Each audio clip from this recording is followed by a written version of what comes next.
দুঃখের বুকে বারবার প্রতিবার তারা এই কাজটি করে যাচ্ছে, যার সবশেষ সংযোজন সাবিকুন্নাহার তামান্নার এই ছবিটি।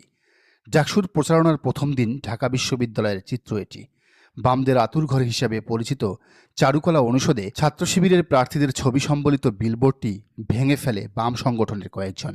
তবে তারা শুধু এটি ভেঙে ফেলেই ক্ষান্ত হয়নি, বিকৃত করেছে প্রতিটি অবয়ব, যেন রাগটা যুগ যুগ ধরে পুষে রাখা পূর্বপুরুষদের থেকে পাওয়া উত্তরাধিকার।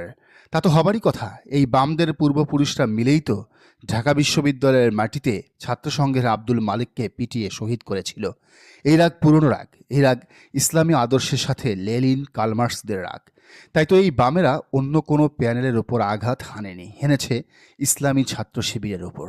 তারা ছাত্রী সংস্থার সভানেত্রী ব্যক্তি সাবিকুন্নাহার তামান্নার মাথায় গাধার শিং ফোটায়নি। এরা দেখাতে চেয়েছে বোরকা আর হিজাবওয়ালা মেয়েরা